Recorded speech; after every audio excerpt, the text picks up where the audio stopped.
Why do we go through the trouble of mixing methods? It's difficult, time-consuming, and expensive. We do it because we are aiming for synergy. Quantitative data gives us breadth. It tells us what is happening at scale. Qualitative data gives us depth. It tells us why it matters to individuals. When we combine them, we get a complete picture. We address questions that neither method could answer alone. For example, a survey might tell you that 40% of students drop out of a program. That's a vital fact. But it can't tell you asterisk why asterisk they left, or asterisk what asterisk would have made them stay. An interview can tell you the why, but it can't tell you if that reason applies to the other 39%. Only by mixing them do we get the whole truth. Mixing methods requires a philosophical home. Historically, quantitative researchers were positivists who believed in one objective reality, and qualitative researchers were constructivists who believed in multiple subjective realities. These camps didn't talk to each other. Enter pragmatism. Pragmatism is the philosophical anchor for mixed methods. It rejects the forced choice between these paradigms. The core tenet of pragmatism is that truth is what works to solve the problem at hand. It gives us the freedom to use whatever tool is necessary. If a survey works, use it. If a poem works, use it. Pragmatism focuses on consequences and actions, not abstract metaphysical debates. However, just because you asterisk and asterisk mixed methods doesn't mean you always asterisk should asterisk. Mixed methods require strategic design. You must be intentional.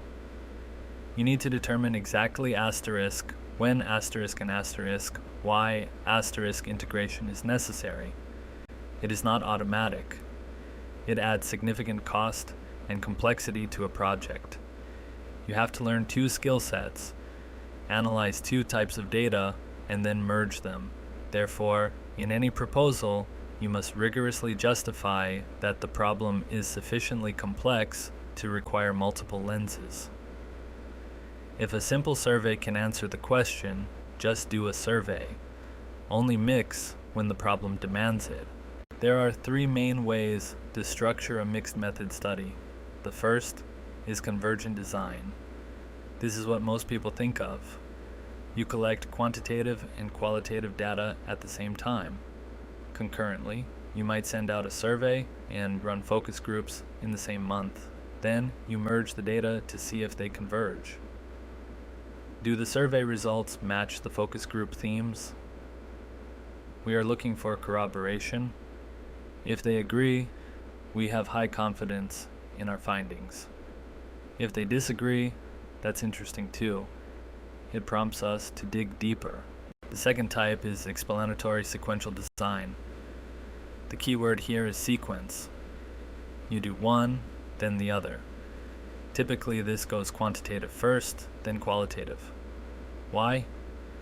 Imagine you run a massive study and find a strong statistical correlation between variable A and variable B.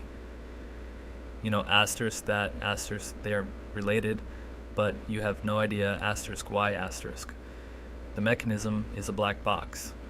So, you follow up with qualitative interviews specifically designed to explain that statistical result.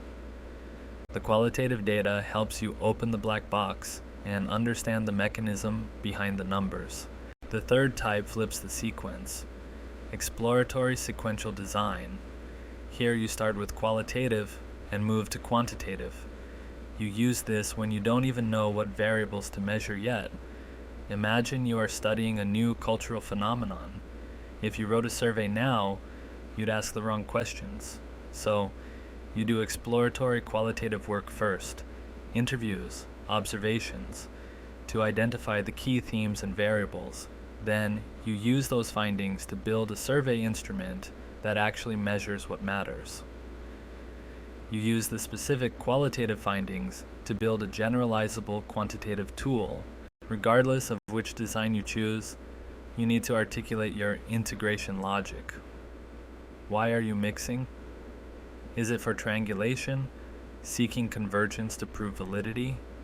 Is it for complementarity, where one method illustrates or clarifies the other, adding color to the black and white sketch? Or is it for expansion, seeking to widen the scope of the inquiry to cover different aspects of the phenomenon? Being clear about your logic helps you stay focused during the messy analysis phase. Be careful of common pitfalls. The biggest one is the add-on method, where a researcher basically does a quantitative study and then throws in a few interviews at the end just to say they did mixed methods. That's not integration, that's tokenism. Another pitfall is siloed analysis. This happens when you write a report that has a quant section and a qual section, but they never talk to each other. You need to integrate them, not just staple them together. And finally, watch out for mismatch sampling.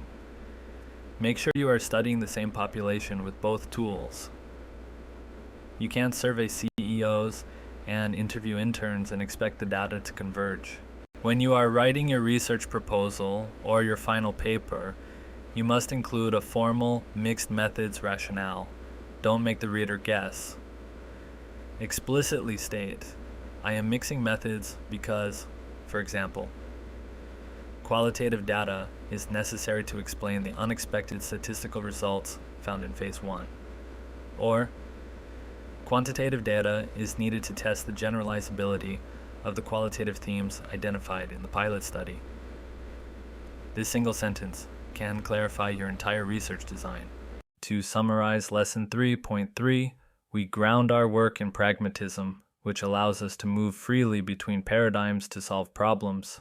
We choose our design strategically, convergent, explanatory, or exploratory, based on what we need to know. And we remember that integration is not a box to check.